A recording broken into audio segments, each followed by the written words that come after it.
Bonjour belle lumière, comment allez-vous? Je suis ravie de vous retrouver pour un nouveau partage. Alors pour les personnes qui découvrent cet espace, je choisis de vous demander comment vous allez pour que vous sentiez, voilà, que vous ressentiez comment vous vous sentez à l'intérieur, que vous fassiez une petite pause. Ça peut vous arriver sans avoir besoin d'espace que vous dédiez à regarder des vidéos, mais je trouve que c'est important de se poser pour ressentir comment vous êtes à l'intérieur. Alors, je vous souhaite de tout mon cœur d'aller le mieux possible. Je trouve que c'est une période dans laquelle on est encore pas mal chahuté. Là, moi, je me sens super bien parce que je sors d'1 heure de sieste. Je me suis autorisée à me reposer parce que là, je trouve que la fatigue est vraiment grande. Et par rapport à ces stimulations extérieures qui viennent pas mal nous déclencher, j'avais envie de vous dire combien c'est important de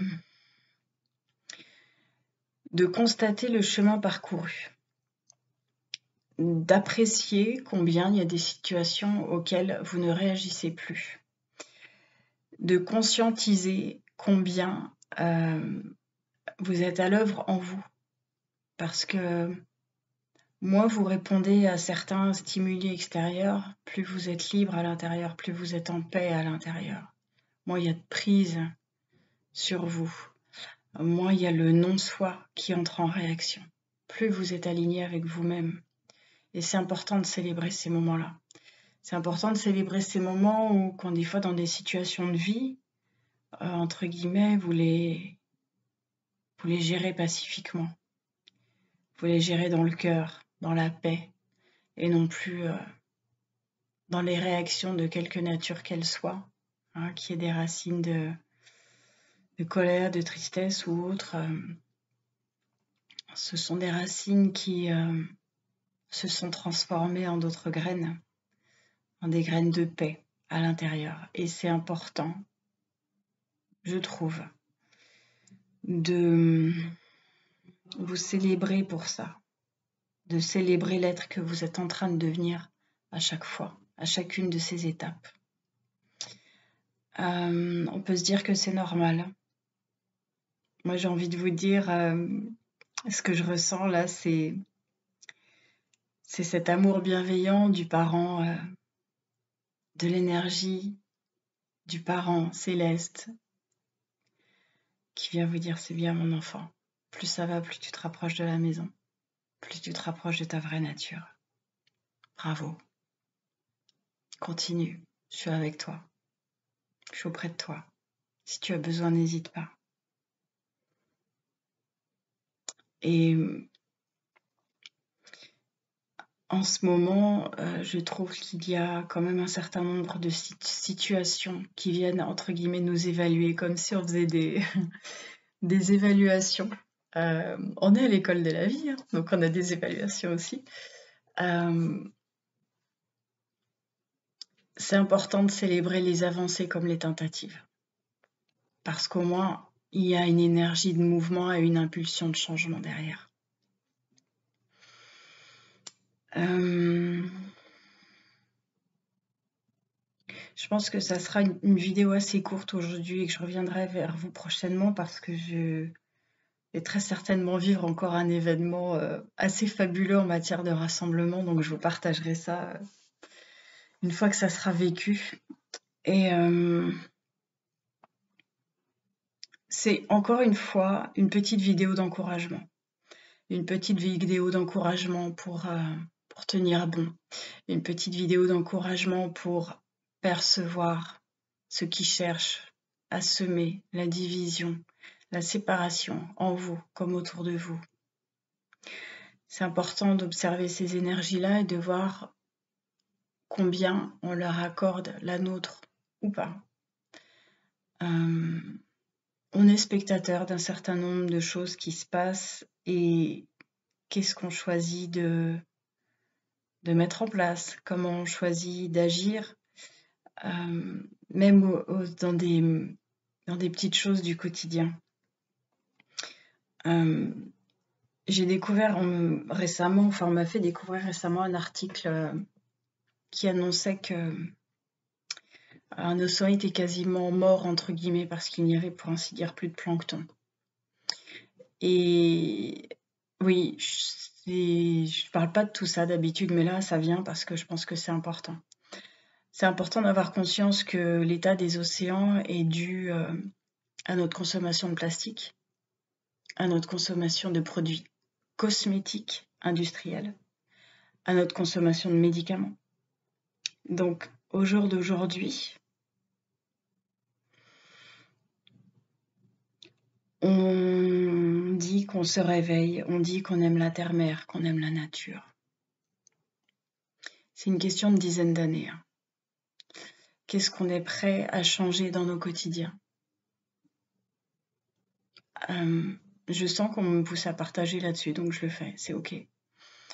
Dans nos habitudes, dans nos fonctionnements, dans nos schémas de vacances. Pourquoi il y a des lieux de vacances qui brûlent comme ça, en pleine nature? On est vraiment invité par la terre-mère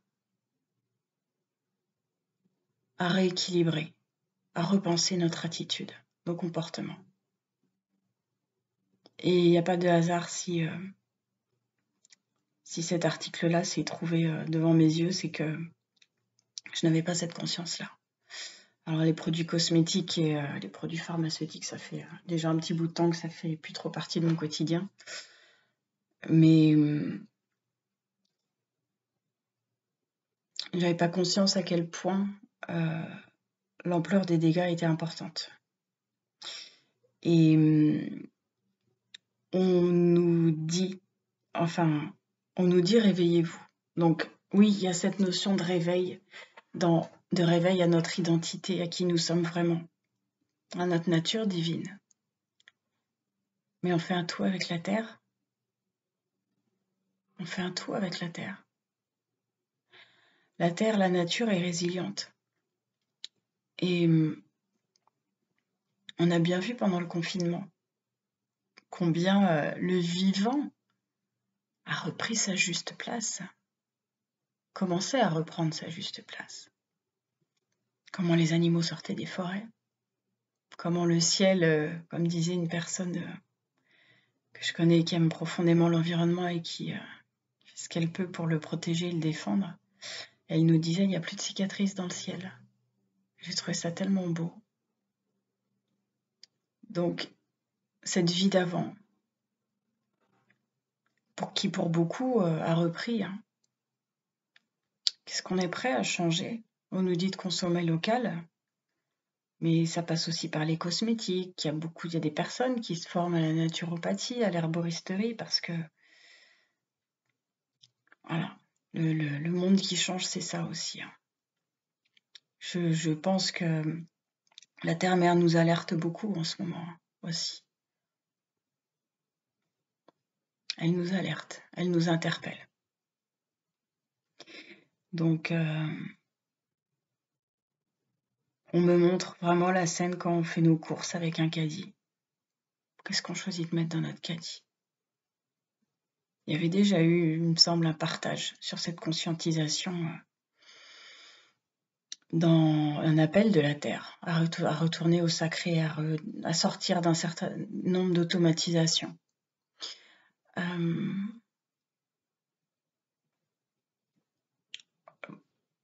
Voilà ce qui est présent. Je suis très surprise parce que je pensais faire un partage sur la colère, parce qu'il y a beaucoup de colère en ce moment, mais il y avait déjà eu une vidéo faite le 31 décembre qui finalement, que j'ai été invitée à regarder de nouveau. Parce que moi je les reçois comme vous, les partages. Je ne revendique pas le contenu de ce qu'on peut recevoir. Alors moi, il y a certaines choses que je dis et que j'assume complètement, il n'y a pas de souci. Mais j'ai bien conscience que je ne suis pas seule à vous parler. Voilà, ce que je ressens, c'est quand même l'heure est grave. L'heure est grave, donc on nous met les projecteurs sur un certain nombre de choses. Choisissez où vous souhaitez porter votre regard, votre conscience. Ça peut prendre du temps, quand on est dans les magasins, de devenir un consommateur, de prendre le temps de lire ce qui est écrit, de changer nos habitudes. Mais il y a des générations qui nous suivent. On a une responsabilité vis-à-vis d'eux. Très grande responsabilité vis-à-vis d'eux. Parce que nous, là, ce qu'on vit, c'est rien. Donc, on leur doit au minimum ça. Voilà, je sens vraiment une sonnette d'alarme à l'intérieur. Hein. C'est comme ça, j'accueille. C'est cette énergie-là qui prend le dessus et qui vient vous. Alors, il y a beaucoup de personnes conscientes hein, qui sont sur cet espace-là. Mais on peut toujours faire un cran supplémentaire. Quand je vois qu'il y a des espèces de supermarchés du médicament qui sont en train de s'ouvrir, ça laisse pensif quand même. Hein. Ça laisse pensif. Quand on a mal au crâne, on n'apprend plus à se faire des massages du crâne, à se mettre de l'huile essentielle de menthe coupée avec par exemple de l'huile d'argan dans un rôle à rouler sur les tempes. Parce que ce faisant, ça vient, ça dilate en fait tous les canaux et ce qui fait que ça respire mieux et qu'on a le mal de crâne qui commence à passer. Enfin, il y a un certain nombre de choses qui existent. Alors voilà, je pense que alors il y a un juste milieu pour tout, mais on me parle beaucoup d'habitudes. On me parle beaucoup de qu'est-ce que je peux remettre en question dans mes habitudes pour prendre soin de la terre-mère, de cette mère qui nous porte et qui nous nourrit. C'est elle la vie aussi, c'est tout le vivant, c'est tout un équilibre. Voilà ce qu'il était présent de vous partager. Alors, on me dit de revenir à quelque chose d'un peu plus léger. Pensez à vous célébrer, à honorer vos avancées, à honorer chaque pas qui vous rapproche de votre nature divine. Et si on m'a fait bifurquer sur cet aspect-là, c'est très certainement que ça en fait partie. Dans cette reliance consciente au vivant, ça n'est pas que aller en forêt faire des câlins à des arbres. Ça va bien plus loin que ça. Donc on en a besoin, la question n'est pas là. Mais là, on nous interpelle vraiment sur notre responsabilité dans notre consommation. Voilà. Parce que c'est nécessaire, que c'est important, que c'est indispensable et que c'est vital et qu'il y a des milliers, des dizaines d'espèces d'animaux qui sont concernés. Et le plancton, c'est la base de la chaîne alimentaire. Voilà, chère lumière, continuez de briller, de rayonner toujours plus. Et vraiment, j'entends de grâce.